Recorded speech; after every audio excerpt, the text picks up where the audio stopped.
É no silêncio da noite que os postes de luz piscam, dançando sobre os rostos dos desaparecidos e lançando uma sombra eterna no lugar onde seus passos costumavam estar. Só resta um sussurro ou uma porta entreaberta, mas o mundo continua girando, alheio aos ecos que se apagam. As sérias preocupações com o bem-estar de Gary Joseph P.J. Markintel Jr., de 38 anos, que desapareceu da região do Panhandle, do Texas, em 18 de janeiro de 2025, desde que sumiu durante uma onda de frio intenso que atingiu a área naquele mês. Gary, um veterano dos fuzileiros navais que mora em Oberlin, Louisiana, ligou para o 911 na manhã do seu desaparecimento para pedir ajuda. Às 10h46, ele informou a uma operadora que seu caminhão ficou preso na região do Panhandle do Texas, mas que já não estava mais com o veículo. Infelizmente, ele decidiu deixar o local a pé, e quando ligou para o 911, já estava caminhando no frio há cerca de 4h30, o que teria causado um grande impacto em sua resistência e saúde física.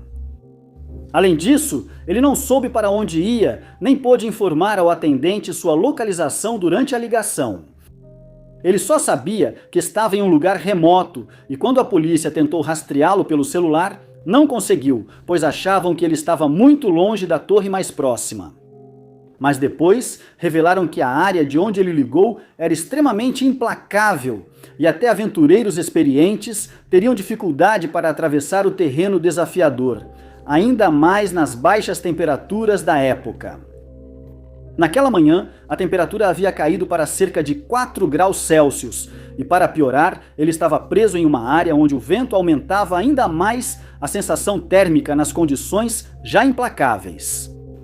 Sabe-se que ele havia dirigido pela rota US 287 da Louisiana até Denver, onde deveria começar um novo emprego, e acredita-se que depois ele pegou a rota US 207 para o sul após errar o caminho. Logo, ele estaria em um local remoto, quase sem sinal de celular, e percebeu que estava em apuros ao ver seu veículo preso. Quando encontraram seu carro, não havia sinais de luta, então acredita-se que ele caminhou em direção desconhecida para buscar sinal e pedir ajuda. No carro, investigadores acharam sua identidade e outros pertences, mas notaram o sumiço das chaves e de um taco de golfe. Sugeriu-se que ele levou o taco de golfe para se proteger de animais selvagens e ficou com as chaves para evitar o roubo do carro. Apesar de não haver suspeita de crime, a família de Gary teme o pior, pois ele não fez contato desde a ligação para o 911. A área ao redor do veículo dele foi vasculhada com cães, drones, cavalos, helicópteros, quadriciclos e até mulas, mas nenhum outro indício, como peças de roupa, foi encontrado. Voluntários que serviram nas Forças Armadas com Gary participaram das buscas junto com várias outras agências, mas não encontraram nada. Em 21 de janeiro, as buscas foram oficialmente encerradas após todas as áreas acessíveis serem vasculhadas, mas algumas buscas menores ocorreram depois. O público não pôde participar das buscas por causa do terreno difícil e do clima perigoso. Qualquer pessoa que tenha informações que possam ajudar a localizar Gary deve entrar em contato com o escritório do xerife do condado de Armstrong pelo 806-553-6933. John Reed tinha 28 anos quando colocou as mãos na Crônica de Akakor, um livro de Carl Brugger. Brugger havia escrito sobre a suposta cidade perdida depois de ouvir sobre ela de seu guia brasileiro na selva, Tatanka Nara, que afirmava ter sido o chefe da tribo que governou a cidade há cerca de 3.000 anos. O guia morava na vila de Barcelos, onde comandava um negócio lucrativo, levando turistas pela selva em busca de Akakor. Ao saber sobre a cidade, John ficou fascinado e sua necessidade incessante por aventura o levou a deixar sua cidade natal em Twin Cities, Califórnia, em 1980 e seguir para o Brasil. Ele acreditava que seria o primeiro turista a finalmente encontrar a cidade de Akakor. a antiga civilização subterrânea que permaneceu desconhecida em algum lugar nas selvas amazônicas. Naquele ano, Tatanka trabalhava como guia turístico e não havia forma melhor de passar as férias do que acompanhar o homem que inspirou o livro de Bruegger. Em 12 de dezembro daquele ano, John reservou um quarto de hotel em Manaus, Brasil, e estava ansioso pela jornada ao desconhecido. Naquele dia, ele deixaria suas plaquetas e a passagem de volta no quarto e seguiria Tatanka na selva. Ninguém sabe ao certo o que ocorreu após entrarem na selva, só que um deles não voltaria. Dias se passaram sem que ninguém visse o turista americano, aumentando a preocupação e levando os investigadores à área. Ao entrevistar o guia turístico, uma narrativa estranha se desenrolaria. Ele afirmou não ter envolvimento no desaparecimento e contou que, ao pedir para John segui-lo até Barcelos, John teria fugido, se escondido na selva, se perdido e desaparecido para sempre. Não havia nenhuma evidência que sugerisse que Tatanka tivesse algo a ver com o desaparecimento de John, exceto pelos vários outros casos de turistas desaparecidos com os quais ele estava envolvido. Só nos anos 80, 3 turistas, incluindo John, desapareceriam sob a responsabilidade desse guia turístico. Em 1983, um turista suíço chamado Herbert Wanner, também intrigado pela cidade de Akakor, desapareceu misteriosamente enquanto estava acompanhado pelo suposto líder da tribo e nunca mais foi visto. Logo, não seriam apenas desaparecimentos que seriam associados a esse indivíduo, mas também homicídios e mortes incomuns. Uma dessas fatalidades envolveu Bruegger, que caminhava no Rio de Janeiro quando teve uma arma apontada para ele. Nenhum dos casos ligados a Tatanka foi solucionado e continuam intrigando quem os ouve. Acredita-se fortemente que o homem foi responsável pelo destino deles, mas a polícia não encontrou nenhuma evidência para confirmar a teoria, deixando os casos de John Reed e das demais vítimas sem solução. É sempre preocupante quando um ente querido desaparece enquanto visita uma área selvagem, como um parque nacional. Foi exatamente isso que aconteceu com Thomas Gibbs, de 35 anos, que não é visto desde 22 de julho de 2025. Thomas, de Freehold, Nova Jersey, fez seu último contato com a família ao meio-dia e depois ficou completamente em silêncio, algo incomum para ele. Acredita-se que naquele momento ele estava nas áreas da trilha Grand View e Horseshoe Mesa, no Parque Nacional do Grand Canyon. Quando não conseguiram contato com ele até o dia 28 daquele mês, começaram a se preocupar que algo pudesse ter acontecido com ele e entraram em contato com a polícia para registrar um boletim de desaparecimento. A polícia foi rapidamente ao local onde ele foi visto por último e achou sua Tesla Cybertruck no estacionamento de Grandview Point. Mas Thomas não foi encontrado em lugar nenhum. Os temores pela segurança dele só aumentaram alguns dias depois, quando em 31 de agosto, o Serviço Florestal dos Estados Unidos anunciou que o que eles chamam de mega incêndio havia começado no parque, e o fogo, que atingiu a borda norte do canyon, recebeu o nome de Dragon Bravo Fire. Ele foi listado como um dos 10 maiores incêndios da história do Arizona, já que consumiu mais de 100 mil acres no parque. Foram feitas buscas na trilha Grand View e verificadas as drenagens laterais, mas Thomas seguia desaparecido. Após isso, drones e cães farejadores foram usados para buscar uma área maior a pé e pelo ar, e felizmente o incêndio não teve muito impacto nesses esforços, mas nenhum sinal do homem desaparecido foi encontrado. Com o tempo sem resultados, os socorristas do Parque Nacional do Grand Canyon e a equipe de busca do Condado de Coconino reduziram as buscas, pois nenhuma evidência indicava que Thomas ainda estivesse nessas áreas. O incêndio, que foi causado por um raio, tornou-se a prioridade número 1 do parque, já que ventos fortes começaram a alimentar as chamas e espalhar o fogo a uma velocidade impressionante. Em poucas horas, ele já cobria 500 acres e as equipes de combate ao fogo precisavam controlá-lo rapidamente.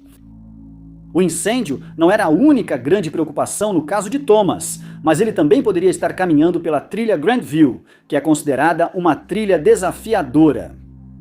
Foi sugerido que ele sofreu um acidente ou se perdeu enquanto estava na natureza e que pode estar à mercê dos elementos até ser localizado. O Departamento de Serviços Investigativos do NPS pediu que qualquer pessoa que tenha visto Thomas entre em contato pelo número 653-0009. Sigismund Levinewski nasceu em uma família polonesa em São Petersburgo, Rússia. Sigismund tinha um grande futuro pela frente ao envelhecer. Primeiramente, ele participou da Revolução de Outubro ao lado dos bolcheviques. Ele também participou da Guerra Civil Russa e serviu no Exército Vermelho em 1918. Após se formar na Escola de Aviação Naval de Sebastopol em 1925, ele alcançou o posto de piloto militar e apenas 5 anos depois passaria para a reserva. Sigismundo mais tarde receberia o título de Herói da União Soviética após seu papel no resgate do SS Chelyuskin. Infelizmente, suas grandes conquistas seriam tragicamente interrompidas apenas 3 anos depois, em 1937. Era 13 de agosto, quando uma multidão de curiosos se reuniu no aeroporto de Fairbanks, no Alasca. Eles aguardavam a chegada do avião soviético de 4 motores, pilotado por Sigismund, que estava atrasado. O piloto aventureiro e a tripulação de 6 homens embarcaram na aeronave no dia anterior. Eles partiriam de Moscou, com os olhos voltados para Nova York pela rota do Polo Norte, onde precisariam parar para reabastecer em Fairbanks, um reabastecimento que nunca aconteceria. Era um voo de 30 horas do local de partida até o Alasca, uma travessia transpolar de 4.000 milhas. As 30 horas se passaram e as pessoas começaram a ficar preocupadas. Nenhuma torre de controle avistou o avião de fuselagem azul e asas vermelhas há algum tempo. O N-209 pintado na lateral teria sido claramente visível, mas por algumas horas essa identificação escapou aos olhos do controle em terra. Em 13 de agosto, dia previsto para a chegada, as comunicações com a aeronave cessaram após um suposto encontro com condições meteorológicas adversas. Com Sigismundo e seus homens, sem conseguir pousar, vários pequenos aviões partiram em operação de busca por uma aeronave caída. Eles vasculharam águas e terreno da Cordilheira Brooks ao Polo Norte, mas nada foi avistado do alto. Os pilotos começaram a acreditar que a aeronave havia caído no Oceano Ártico, afundando e nunca mais sendo vista, levando consigo todos que estavam a bordo. Durante anos, o mistério permaneceu. Perguntas ficaram sem resposta e toda a esperança parecia perdida, junto com Sigismund, piloto experiente. Com o tempo, toda a história desapareceria até 1999, quando uma descoberta bizarra foi feita. Em março daquele ano, Dennis Thurston, do Serviço de Gerenciamento de Minerais em Anchorage, viu uma mancha em forma de charuto de quase 2 metros em sua imagem de sonar. Parecia que, fosse o que fosse, estava no fundo do mar de Beaufort, entre Katowice e a baía de Prudhoe. A forma estranha lembrava a fuselagem de um avião.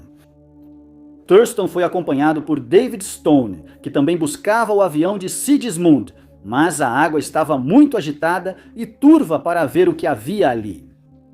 Só em maio de 2000 é que outra expedição na área seria realizada, desta vez com o uso de um veículo submersível equipado com uma câmera, e eles poderiam explorar as profundezas.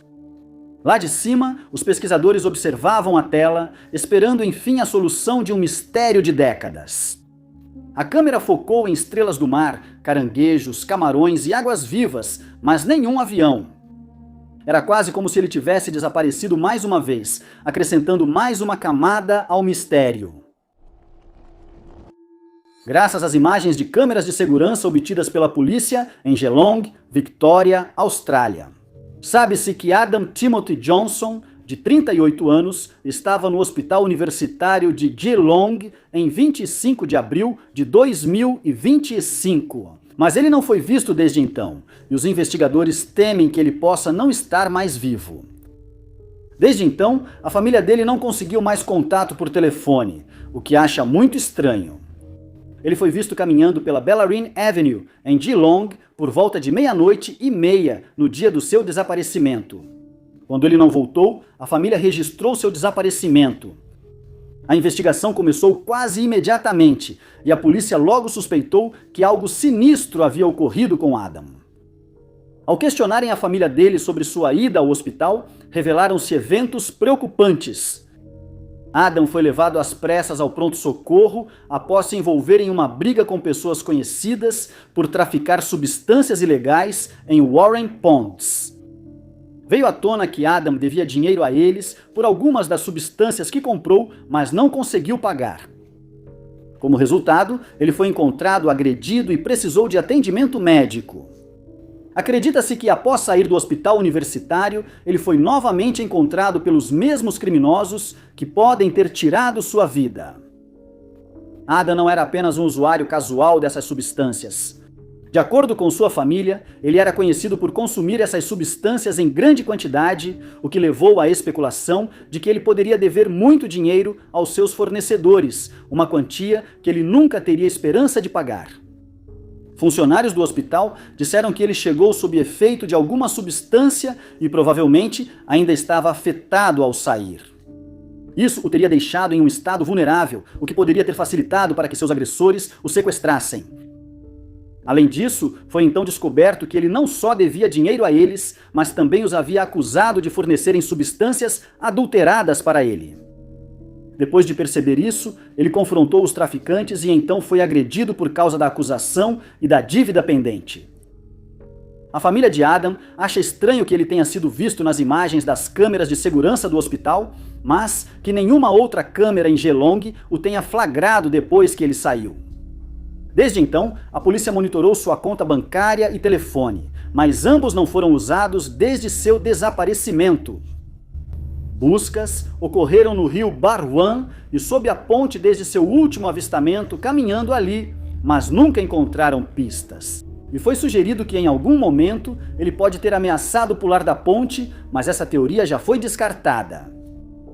Se você tiver qualquer informação que possa levar ao paradeiro de Adam ou à identificação de seus agressores, por favor, entre em contato com a Delegacia de Polícia de Geelong pelo telefone 03522531000. As férias de primavera oferecem aos estudantes uma pausa relaxante nos estudos universitários. Cada estudante usa o tempo de forma diferente. Alguns aproveitam para festejar, outros preferem estudar ou viajar para ver a família. Karen Wilson, universitária feliz, planeja passar as férias de primavera em Fort Lauderdale, Flórida, talvez para ver amigos ou familiares. Era 1985 e a jovem de 22 anos estava se dedicando muito ao seu curso na SUNY Albany, em Nova York. Ela contava os dias e finalizava os planos para a viagem. Em 27 de março, poucos dias antes de viajar para Fort Lauderdale, Karen fez compras e tinha horário marcado no estúdio de bronzeamento. Ninguém lembra de tê-la visto no salão de bronzeamento, então não se sabe se ela foi ao compromisso. Por volta das 19h20, ela ligou para sua colega de quarto na altura do número 1600 da Central Avenue, em Kelowna, Nova York, e disse que estava a caminho de casa para o jantar. Essa foi a última vez que alguém teve notícias de Karen. Ela desapareceu naquela mesma noite e nunca chegou ao destino planejado. Sua ausência no jantar levou a colega de quarto a acionar a polícia e relatar seu desaparecimento, iniciando rapidamente a investigação. Ao saber dos planos de Karen para a Flórida, a polícia suspeitou que ela já estivesse viajando e passou a rastrear seu caminho para tentar reconstruir seus últimos passos. Esse esforço foi em vão e a polícia ficou de mãos vazias. A notícia do desaparecimento se espalhou pelo bairro e, eventualmente, várias pistas começaram a surgir. O primeiro avistamento veio de uma mulher que supostamente viu Karen seguindo em direção sul na Fuller Road. Ela havia saído da Central Avenue por volta das 20h15. A testemunha disse que ao se aproximar do que possivelmente era o posto Amigo do Trabalhador, um carro em baixa velocidade passou devagar ao lado de Karen. Segundo a mulher, ela não lembrava os detalhes do carro, mas viu bem o rosto do motorista. Ele parecia ter na faixa dos 40 anos, cabelo castanho e barba avermelhada. Ele tinha rosto comprido e nariz longo. A testemunha afirmou que ele tinha um olhar de quem estava decidido, informação sinistra que fez os policiais correrem para identificá-lo. A mulher viu Karen perto do guardrail, próximo ao Cisco Food, após já tê-la passado de carro. Houve 3 avistamentos finais de Karen, todos muito próximos uns dos outros, e isso levou as autoridades a uma conclusão assustadora. A estudante desaparecida foi sequestrada possivelmente perto do Six Mile Waterworks e da Interestadual 90, próximo à rampa de acesso.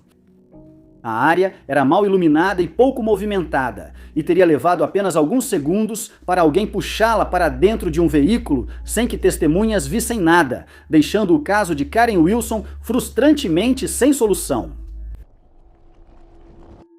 A família de Heaven McGee, de 21 anos, está vivendo um pesadelo desde que foi informada de que ela pode ter sido traficada por criminosos da região após seu desaparecimento, que continua sem solução. Como resultado, oferece-se uma recompensa de $10 mil para quem ajudar a encontrá-la e responsabilizar os envolvidos pelo desaparecimento. A recompensa está sendo oferecida pelo FBI, que fez tudo o que pôde para encontrar Heaven, mas sem sucesso.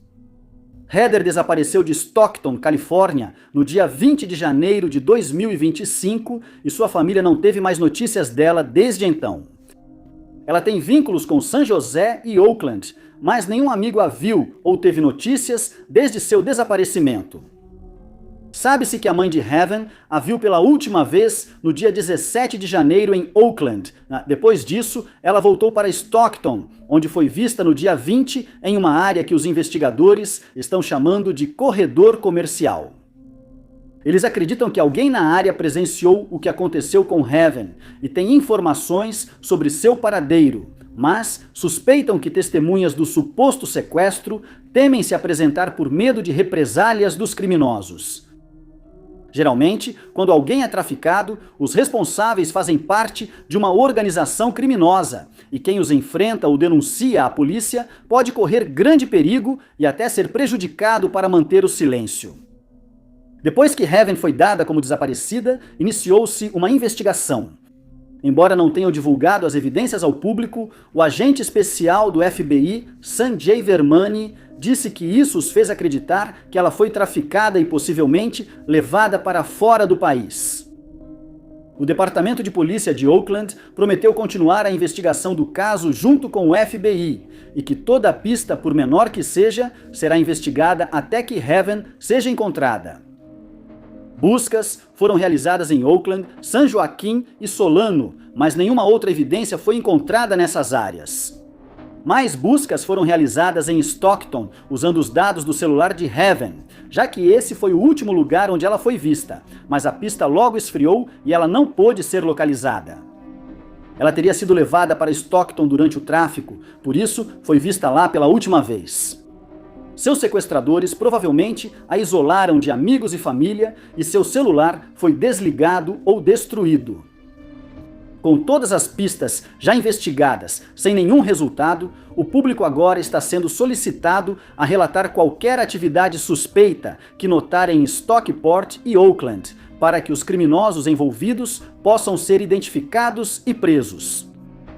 Se você sabe quem é responsável pelo sequestro de Heaven ou tem qualquer informação sobre onde ela possa estar, é solicitado que entre em contato com o FBI pelo Booms Down 800-225-5324. Vou colocar meu plano em prática. Essas seriam as últimas palavras angustiantes ditas por Andrew Whitfield, momentos antes de desaparecer, dando início a um mistério que perduraria por anos. Andrew havia se formado em Princeton e trabalhava como executivo de negócios quando se casou com Elizabeth em 1937. No ano seguinte, em abril, o casal planejava se mudar para Bethlehem, Pensilvânia, e começar uma nova aventura. Infelizmente, eles jamais teriam essa chance. Era 7 de abril de 1938, quando Andrew, com 200 horas de experiência de voo, sentiu a necessidade de aventura. Felizmente, ele não precisava ir longe porque, na verdade, ele possuía seu próprio avião, um Taylor Cub vermelho e prateado. O empresário estava a apenas 50 horas de obter a licença de piloto comercial, mas, para quem o conhecia, ele já era um piloto experiente. Naquele dia, Andrew embarcou em seu Taylor Cub no Roosevelt Field, em Long Island, Nova York. Ele tinha combustível para 150 milhas e planejava pousar em um campo de aviação em Brentwood, a apenas 22 milhas de onde decolava. O voo não teria durado mais do que 15 minutos. Andrew decolou enquanto as pessoas no solo acenavam. Em Brentwood, outros esperavam ansiosos, mantendo a pista livre para um pouso seguro. Um pouso que nunca aconteceria. 15 minutos se passaram sem sinal do homem. Com o tempo, esses minutos se transformaram em horas.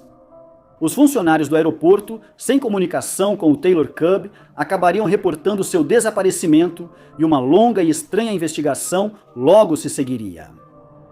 Primeiro, fez-se uma busca aérea na rota que o homem desaparecido deveria seguir. Eles ampliaram os esforços, mas não encontraram nada.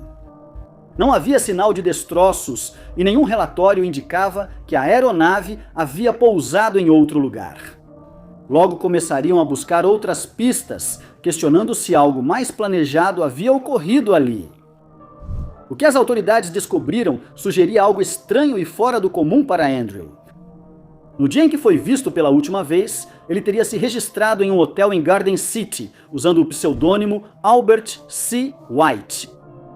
Ele pagou $4 adiantado, mas nunca fez o check-out do estabelecimento. No quarto dele, a polícia encontraria vários de seus pertences, incluindo roupas arrumadas, abotoaduras, seu passaporte e 2 apólices de seguro de vida no valor de $6.000, que nomeavam sua esposa como beneficiária, além de várias ações e títulos que estavam registrados em nome do marido e da esposa. Mas nenhum desses itens ajudaria os investigadores a determinar o que pode ter acontecido com ele durante aquele voo. Mas eles sugeriam algo sinistro e serviram de base para muitas teorias. Para aumentar o mistério naquele dia, Andrew ligou para sua casa enquanto a família estava fora. Seria a telefonista quem ouviria aquelas palavras finais. Bem, vou executar meu plano. Ninguém sabe qual era o plano. Será que era fingir o próprio desaparecimento e começar uma nova vida? Ou era algo carregado de emoção e angústia?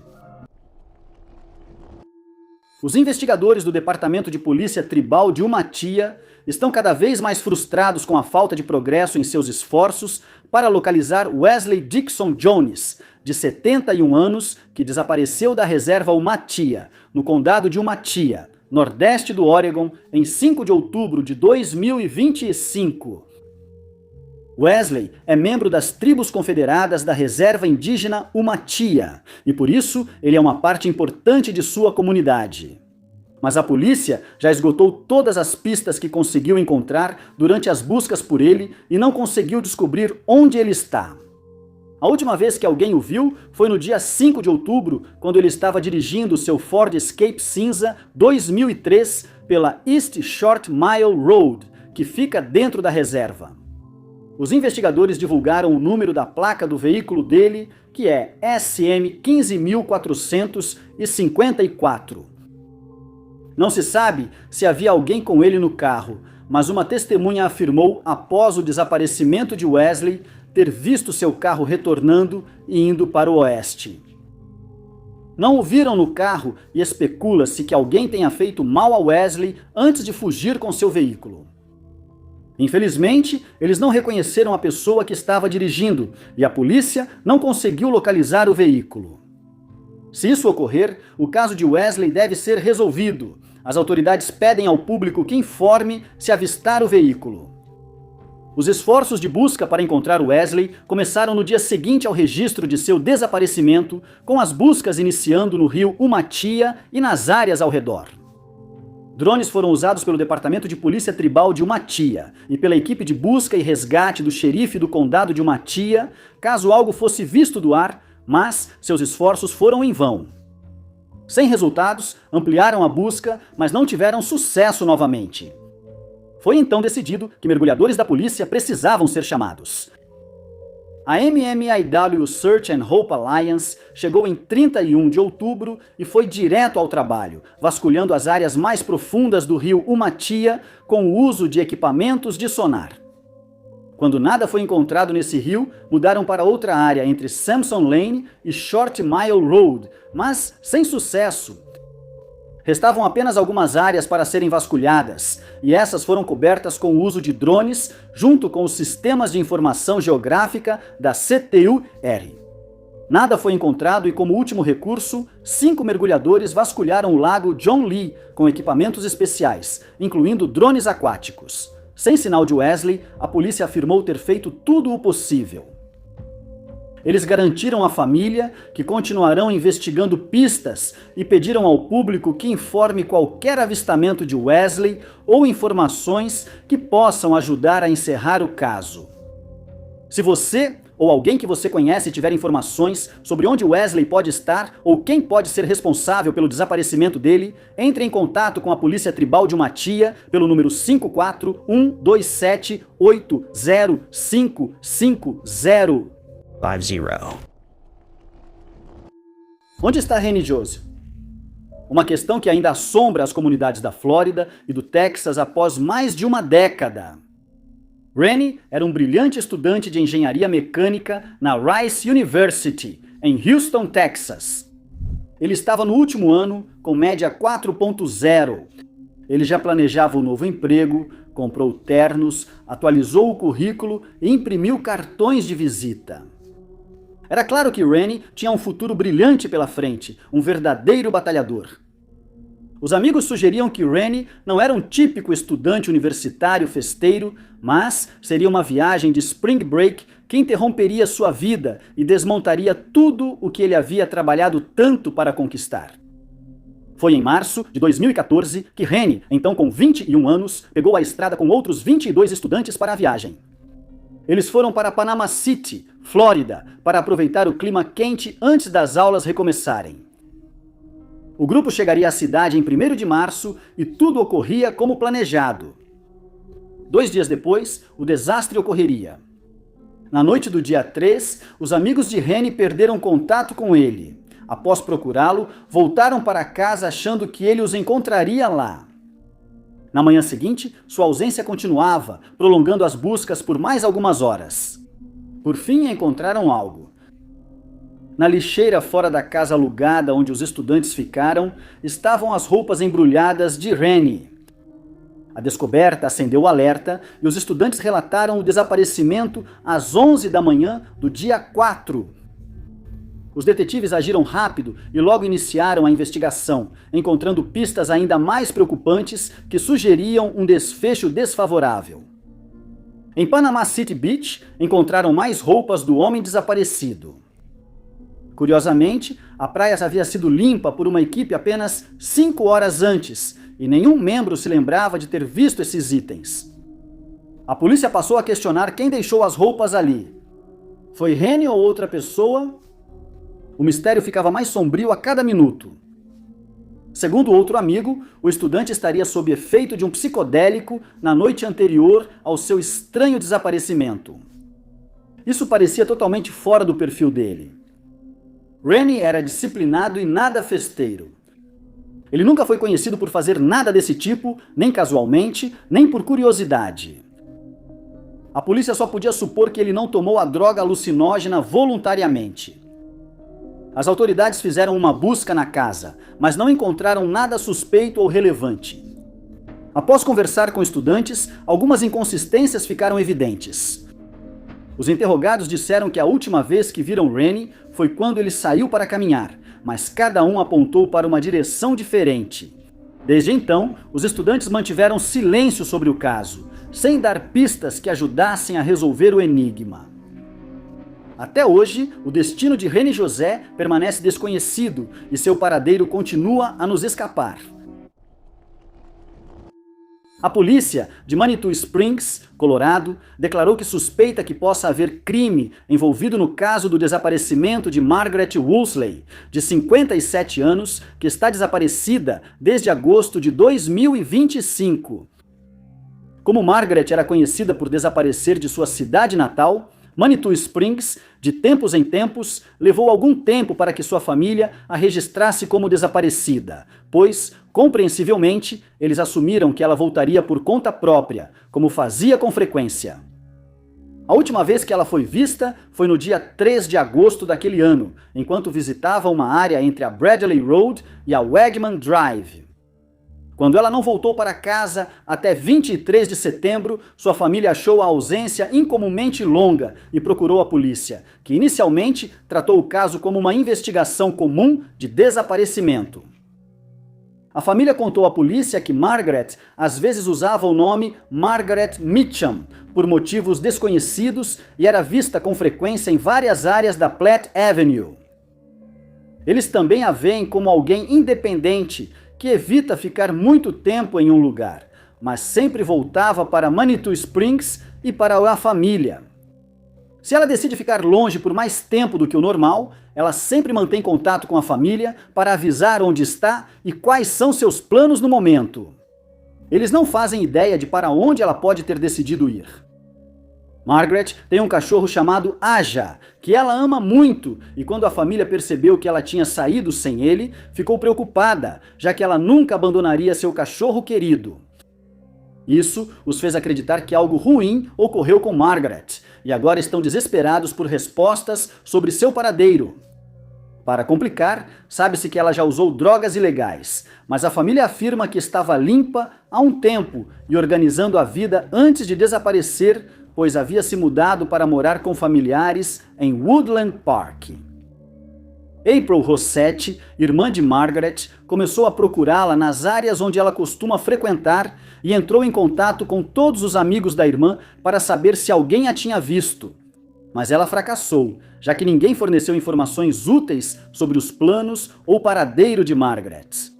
Ao descobrirem o amor de Margaret por seu cachorro, evidente por ela preparar jantares de bife para o animal antes da própria refeição, os investigadores notaram que não era um caso comum de desaparecimento. Eles têm certeza de que alguém a sequestrou ou lhe fez algum mal. E a cada dia que passa, sem nenhuma notícia dela, parece mais provável que a teoria deles esteja correta. A família dela afirmou que mantém a esperança de que Margaret seja encontrada viva e retorne, tendo feito vários apelos para que ela entre em contato, mas sem sucesso. Autoridades pedem que quem tiver informações sobre o caso dela, contate o Departamento de Polícia de Manitou Springs. 719-685-2542. Foi em 1986 que um mistério sombrio e corrupto começaria a se desenrolar no Bronx. Foi aqui que Rita Fioretti, de 35 anos, morava com seu marido Robert, um policial condecorado com quem ela teve 2 filhos. Foi nesse ano que ela se afastou dele. Os filhos deles foram morar com Roberto, que já tinha outra namorada, que tinha 2 filhas. Na época, a parceira de Roberto estava grávida dele. A família se adaptava ao novo modo de viver e, ao que parecia, as coisas não iam tão mal. Mas muita escuridão permanecia sob a superfície. Anos antes, em 1974, Roberto de alguma forma conseguiu se divorciar de Rita sem que ela soubesse. Na verdade, ela nunca chegaria a descobrir isso. Apesar do divórcio, Roberto continuou morando com a ex-esposa por mais de uma década, até se separarem. O ano em que se separaram também foi marcado pelo misterioso desaparecimento de Rita em 10 de agosto. Empregada na International Paper Company, ela deveria participar de uma reunião em Chicago, mas nunca chegou ao destino. Quando familiares e amigos perceberam a ausência incomum de Rita, a polícia logo se envolveu e foi Roberto quem se viu sob suspeita, inicialmente. Ao saber do sumiço da esposa, ele mostrou indiferença e afirmou que ela era alcoólatra e devia ter fugido com outro homem. Quando os investigadores não encontraram nenhum indício de que Rita tivesse fugido com outro homem ou sequer confirmaram que ela era uma grande consumidora de álcool, a desconfiança em relação aos policiais aumentou. Com a investigação, detetives descobriram o divórcio secreto que permitiu Roberto casar com a namorada um mês após o sumiço da ex-esposa. Descobriu-se também que ele falsificou o nome dela em comprovantes bancários, roubando mais de $1.000 das contas. 6 anos se passaram sem sinal da mulher desaparecida, que a polícia já considerava morta, provavelmente pelo próprio marido. Naquele ano, em 1992, Robert se viu destituído de seu título e condenado por fraude bancária. Ele se declarou culpado de agredir as enteadas e foi condenado a 15 anos de prisão. Ele seria libertado em 2009. Investigadores suspeitam que Robert causou o desaparecimento de Rita, acreditando que ele tirou sua vida e jogou os restos no rio Hudson. Em março de 2025, Philip Stiltner, de 81 anos, morava em Kimber, Kentucky, e foi de lá que ele inexplicavelmente desapareceu naquele mesmo mês, deixando sua família perplexa sobre onde ele poderia estar. Eles pediram a ajuda do público para encontrá-lo, já que Philip precisa desesperadamente de sua medicação, que ele deve tomar todos os dias, e solicitaram que qualquer pessoa que o veja entre em contato imediatamente com a polícia para que ele possa receber a ajuda de que precisa. Sabe-se que ele tomou sua medicação para a pressão arterial no dia 7 de março, já que ele tinha o hábito de marcar o dia em seu calendário sempre que terminava de tomar. Lisa Coleman, sua filha mais velha, percebeu que ele marcou essa data por volta das 7h daquele dia. Depois disso, ele simplesmente sumiu. Quando ela e o resto da família procuraram pela casa, não encontraram nada fora do lugar e nenhuma evidência que sugerisse que houve crime envolvido em seu desaparecimento repentino. Uma coisa que Lisa achou estranha foi o fato de a cama de Philip ter sido deixada desarrumada. Algo que ele normalmente nunca faria. Isso preocupou muito ela e a família, pois Philip sofre de demência e precisa tomar medicação regularmente para isso. Mas isso gerou sugestões sobre o que ocorreu naquele dia. É muito possível que Philip tenha decidido dar uma caminhada ou fazer algumas tarefas e que ele tenha ficado confuso depois de sair de casa. Se fosse o caso, ele pode ter se perdido e não achado o caminho de volta, explicando sua longa ausência. As autoridades emitiram um alerta de idoso desaparecido para Philip em 28 de março, após não encontrarem vestígios dele. E como sempre acontece com alertas dourados, eles pediram ao público para ficar atento e relatar qualquer avistamento de Philip assim que ocorrer. Vale destacar que Philip provavelmente saiu a pé, pois seu carro continuava estacionado na entrada da garagem. Ele tinha uma pequena quantidade de medicação de nitroglicerina no bolso da camisa quando saiu, mas isso só teria durado por pouco tempo. E a essa altura ele já estaria desesperadamente precisando de mais.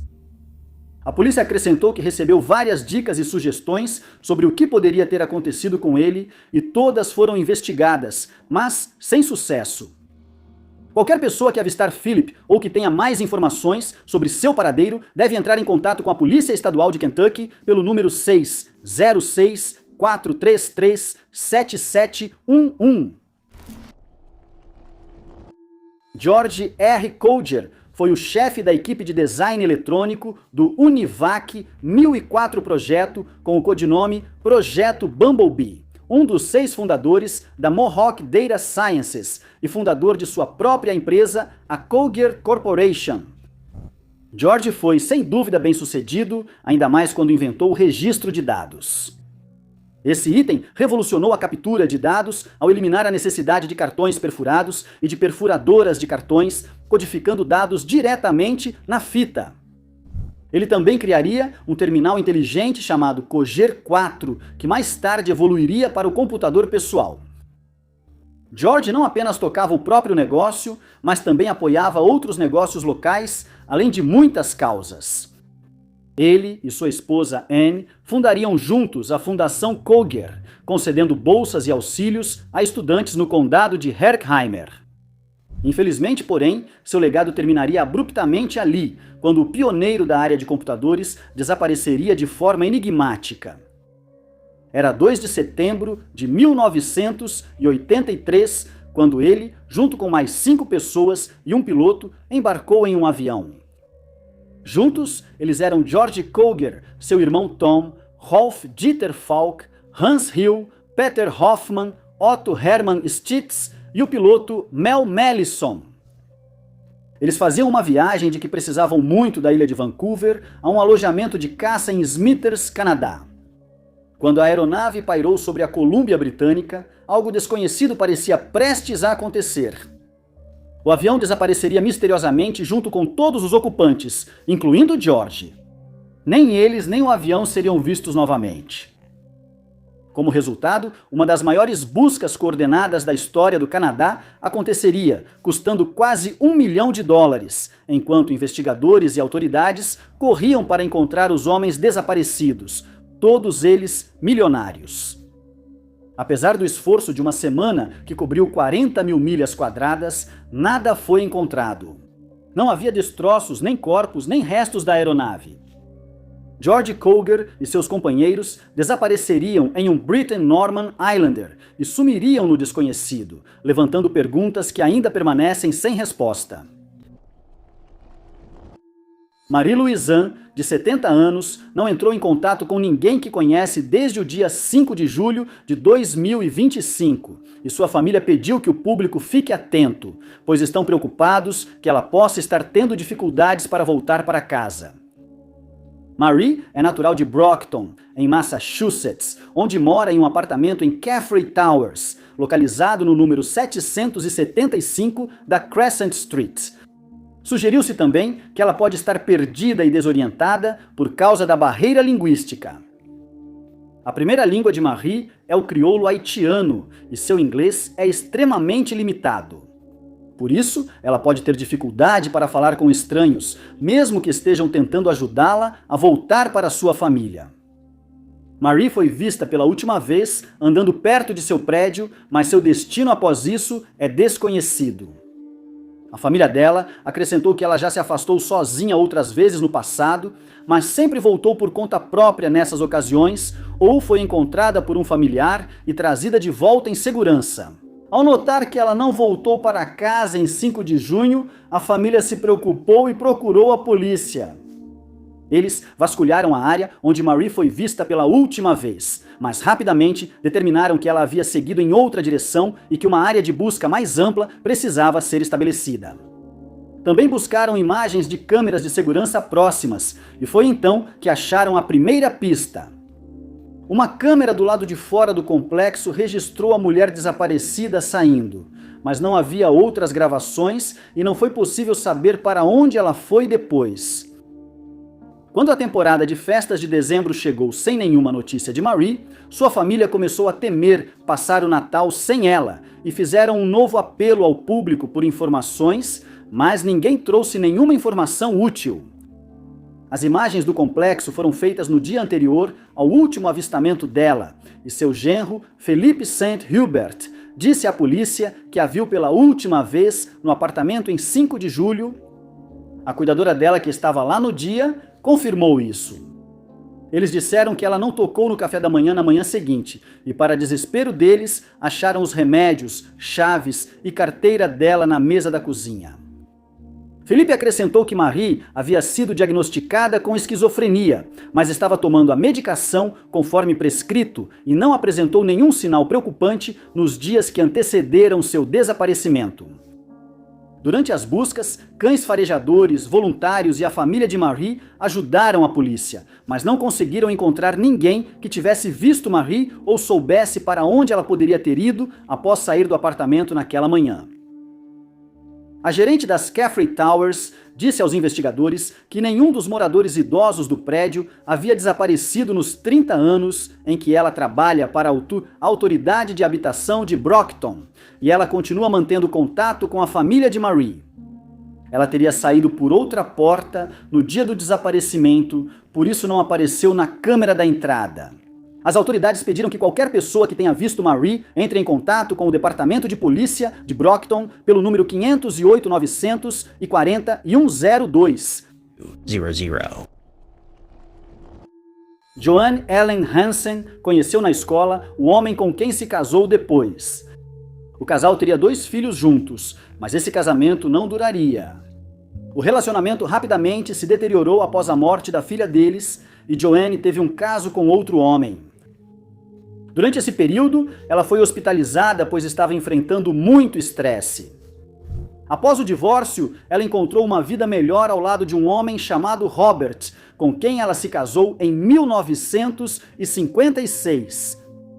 Joanne teria mais 2 filhos e uma filha com esse homem. Porém, novamente as coisas pioraram quando Roberto feriu gravemente o filho mais velho da esposa, que ficou sem poder andar. O ex-marido, pai da criança, logo pediu a custódia. O garoto não foi o único a cair nas mãos de Roberto. Supostamente, Joanna era alvo dele com frequência, mesmo quando estava grávida. Ele era tão violento que até mesmo os filhos tinham medo dele e Joanna temia pela vida deles. De maneira estranha, Roberto nunca permitiu que sua esposa falasse aos filhos sobre os parentes do lado dela. Eles nem conheceriam o meio-irmão que morava com o pai. Por fim, a mulher decidiu que já tinha aguentado o suficiente e em maio de 1962 saiu de casa e foi morar com a amiga, Patrícia Martin. Juntas, foram a um advogado e mostraram os hematomas no corpo de Joanna. O divórcio foi pedido, iniciando uma briga amarga. Ela e Roberto brigariam pelos $100 mil em bens da família, mas até o dia 8 de agosto, Joanna garantiria sua parte ao conseguir uma ordem de restrição contra seu ex-marido. A ordem exigia que Roberto saísse da casa e Joanna voltasse a morar nela. Foi exatamente isso que ocorreu. 2 dias depois, a mulher de 30 anos desapareceu misteriosamente. Era 10 de agosto de 1962, quando ela estava em sua casa no condado de King, Washington, conversando ao telefone com Patrícia. Ela contou a Patrícia sobre os planos de se encontrar com as irmãs na Feira Mundial em Seattle, onde nunca chegaria. Durante a ligação, Joanna gritou de repente, arrepiando a espinha da amiga. Ele está no porão. Ele está vindo. A ligação caía, e essa seria a última vez que alguém veria ou teria notícias dela. Roberto faleceu mais tarde, em 2009, sem nunca ter sido condenado por nenhum crime contra Joanna. A polícia de Brainerd, Minnesota, está sem pistas sobre onde possa estar Corey DeGeist, de 61 anos, moradora da região, já que ela não dá notícias há quase 7 meses, apesar dos melhores esforços da família para entrar em contato com ela. Embora a data exata do último avistamento de Corey seja vaga, sabe-se que uma testemunha a viu saindo de casa em Brainerd em algum momento no início de julho de 2025, mas não conseguiu fornecer à polícia mais detalhes que pudessem ajudar a localizá-la. Não se sabe como estava o estado mental dela naquele dia, se apenas saiu para caminhar ou se algo a perturbou e a fez sair de casa. Quando ela não deu notícias até 13 de junho, foi considerada desaparecida pela polícia de Brainerd. A testemunha disse ter visto Corey caminhando pela Beach Street perto de 1º de junho, mas admitiu que pode ter sido no fim de maio. Um membro da família informou à polícia que teve contato com ela pela última vez no dia 25 de junho, mas a natureza dessa interação não foi revelada ao público. A família dela também afirmou ter sérias preocupações com sua saúde, pois ela possui condições médicas não reveladas que exigem medicação diária. Se Corey não tomar esses medicamentos, sua saúde pode piorar rápido. Por isso, os investigadores reforçaram a importância de ela ser encontrada rapidamente para receber o cuidado necessário. Logo após o registro do desaparecimento, a polícia iniciou buscas em Brainerd. A maior parte das buscas ocorreu em áreas não urbanizadas, com esperança de encontrar alguma pista que levasse as autoridades ao paradeiro dela. Mas infelizmente não foi o caso. De acordo com algumas fontes, mais de 70 voluntários de diferentes regiões de Minnesota ajudaram nas buscas por Corey e elas duraram vários dias. Mas, quando nenhum sinal dela foi encontrado, a polícia não teve escolha a não ser suspender as buscas. Especula-se que enquanto caminhava naquele dia, Corey tenha sofrido um problema de saúde, após o qual não conseguiu voltar para casa. Alarmantemente, ela não deu entrada em nenhum hospital, levando muitos a crer que pode estar perdida ou abrigada em uma área ainda não vasculhada. A polícia está preocupada com o fato de que tanto tempo se passou entre a última vez que Corey foi vista e o dia em que ela foi dada como desaparecida. Durante esse tempo, ela poderia ter viajado para várias áreas diferentes, poderia ter pegado carona com alguém ou pode ter sido vítima de algum crime. Qualquer pessoa que possa fornecer informações úteis para a investigação do desaparecimento de Corey deve entrar em contato com o Departamento de Polícia de Brainerd pelo telefone 2188-292805.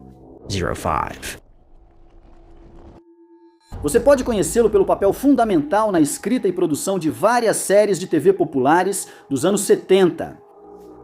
Sir Ian Mackintosh, um romancista escocês e oficial da Marinha Real Britânica, foi o cérebro por trás de Warship, de 1973, The Sandbaggers, de 1978 e Thundercloud, de 1979. Foi com o lançamento dessa série de sucesso que sua carreira chegaria ao fim. Naquele ano, Ian Mackintosh se tornaria o protagonista de um mistério sombrio e assustador que desde então deixou especialistas intrigados. Foi no início de julho que o suposto espião embarcou em um avião com sua namorada, Susan Insull, filha de um jogador de cricket inglês, e um amigo, o piloto da British Airways, Graham Barber. A viagem os levaria ao Alasca, onde permaneceram por vários dias. Após alguns dias de viagem, no dia 7 o grupo cruzaria a pista de pouso de Anchorage, no Alasca, rumo a Kodiak, sobrevoando águas perigosas para as quais a aeronave não estava preparada. Era uma noite de verão quando o avião atravessou uma extensão coberta de neve e, por fim, sobrevoou o Golfo do Alasca. Foi nessa região que o desastre ocorreu, criando um dos mistérios mais duradouros e cheios de conspirações. Foi sugerido que a aeronave começou a apresentar problemas de motor não diagnosticados a 45 milhas da costa de Kodiak. Como resultado, ela fez um pouso forçado na água. Barber enviou 2 sinais de socorro e imediatamente uma missão de resgate foi iniciada. 2 helicópteros da Guarda Costeira dos Estados Unidos, além de um navio da corporação, logo estariam circulando pela área. Apesar de uma busca aérea intensa, o avião de Mackintosh e seus companheiros não foi encontrado. Nos 3 dias seguintes, a missão de resgate prosseguiu sem encontrar evidências dos destroços ou ocupantes. Eles descobriram que a ilha teve papel crucial na linha de frente da América do Norte contra essa União Soviética na Guerra Fria. Disse que havia atividade aérea naval soviética na região naquela época.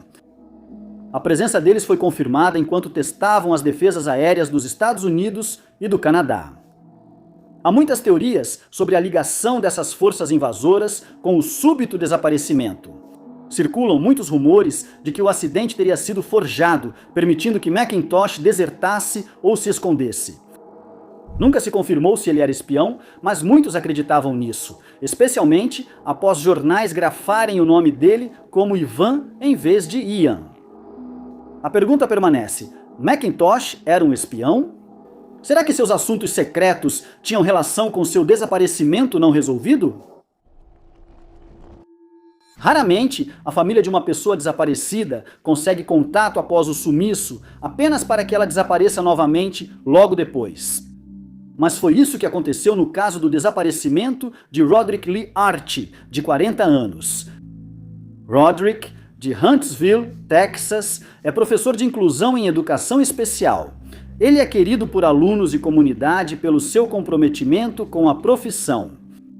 Ele foi nomeado professor do mês em fevereiro de 2023, mas seu compromisso com a educação não termina em sua própria escola. Também atuou como facilitador do ARD no Distrito Escolar Independente de Huntsville e tem papel essencial no desenvolvimento de programas de educação especial para alunos de todas as idades. No fim de uma noite de 2025, a vida de Roderick mudou inesperadamente quando sua família não conseguiu contato com ele. Algo que dizem ser incomum para ele. Nenhum dos amigos dele fazia ideia de onde ele poderia estar, então sua família decidiu entrar em contato com a polícia. Eles fizeram um boletim de ocorrência de desaparecimento e iniciaram uma investigação, mas no dia seguinte, a família também achou que o caso estava resolvido quando Roderick enviou mensagem a um parente por volta das 7h45 da manhã.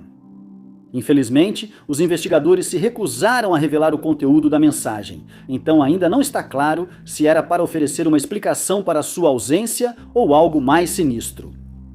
Seja como for, ninguém teve notícias dele desde então, e sua família está desesperada por respostas sobre o que pode ter ocorrido. Eles pediram ao público para ficar atento ao carro dele, um Mazda XC5 branco, ano 2018.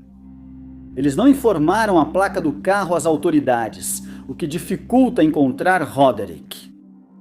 A polícia buscou imagens de câmeras para tentar reconstruir os últimos passos do homem desaparecido, mas nenhuma foi encontrada. Ainda não está claro para onde ele foi, nem quais eram seus planos ao desaparecer. A polícia pediu ao público que informe imediatamente qualquer avistamento de Roderick para que ele seja levado em segurança aos amigos e familiares, que estão cada vez mais preocupados com sua saúde. Se você ouviu ou tem qualquer informação que possa ajudar a encontrar Roderick, por favor, entre em contato com o Departamento de Polícia de Huntsville pelo número 936215480. Apesar de sua reclusão silenciosa e de sua formação devota na ciência cristã, Lynn Louise Scheller chamou a atenção de seu futuro marido, Keith, quando ainda era adolescente. O romance floresceu rapidamente, mesmo sendo à distância. Em 1967, eles ficaram noivos e 2 anos depois deram as boas-vindas a um filho. Os primeiros anos de casamento deles foram tranquilos. No geral, o casal parecia bastante compatível. Logo, tudo começou a desmoronar sem explicação quando surgiram problemas conjugais. Em 1971, Keith supostamente pediu o divórcio, uma sugestão que Lynn recusou. No início de 1972, ela escreveu para sua mãe detalhando que seu marido havia ameaçado sua vida. Ela acreditava, porém, que ele não colocaria essa ameaça em prática. Mas meses depois, Lynn desapareceria de forma misteriosa, sem deixar rastros e com suspeitas recaindo sobre seu marido. Era 6 de agosto de 1972, quando Keith acordou com uma viagem divertida em mente. Ele planejava apresentar seu filho ao mundo da pesca. Os dois saíram de sua casa em Cedar Rapids, Iowa, com Lynn, de 25 anos, supostamente ainda dormindo na cama. 5 horas depois, Keith e o filho voltaram para casa e descobriram que sua esposa e a bicicleta dela tinham sumido. No início, não houve grande preocupação com seu desaparecimento. Lynn, já adulta, era conhecida por seu comportamento recluso. Provavelmente ela saiu para dar uma volta em algum lugar. Keith decidiu sair sem procurar a esposa, levou o filho para nadar e voltou 1 hora depois. A bicicleta do lado de fora sugeria que sua esposa havia voltado, ou ao menos deveria. Ao entrar na casa e encontrá-la vazia, o homem ficou preocupado. No dia seguinte, sem notícias da esposa, ele a declarou desaparecida. No relatório, Keith destacou que Lynn geralmente cuidava bem da bicicleta. Ela nunca teria simplesmente deixado a bicicleta largada de qualquer jeito no quintal. Ele percebeu que ela deixou todos os pertences, até roupas e bolsa. Mas Lynn nunca pegaria esses itens, nem seria vista ou ouvida novamente. As suspeitas sobre Keith aumentaram quando ele se recusou a ajudar os investigadores a buscar na floresta próxima à casa. Ele disse que já verificou a floresta, mas não achou nada. Depois, ele foi preso por se recusar a ajudar um policial, mas a acusação foi retirada mais tarde. A polícia obteve um mandado para revistar a casa, onde vários itens seriam apreendidos. Entre eles estavam uma pá de neve, um facão, 2 lâminas e uma pá. Após a busca, Keith deixou de cooperar com a investigação e, em vez disso, contratou um advogado. Os pais de Lynn foram os primeiros a levantar teorias de homicídio. Eles achavam que, por causa do casamento conturbado e da ameaça, Keith decidiu tirar a vida da esposa. 2 anos depois, ele conseguiu que Lynn fosse declarada legalmente morta, permitindo que seu filho herdasse seus benefícios. O marido suspeito se casou de novo e mudou-se para outra região do país, sempre alegando inocência. A polícia não encontrou evidências ou indícios que apontem para o envolvimento de Keith. Obrigado por assistirem. Se você gostou deste vídeo, não se esqueça de clicar no botão de curtir. Além disso, não se esqueça de se inscrever e clicar no sininho para ficar por dentro de todos os nossos próximos vídeos. Meu nome é Top 5 Unknowns e eu vejo vocês no próximo vídeo.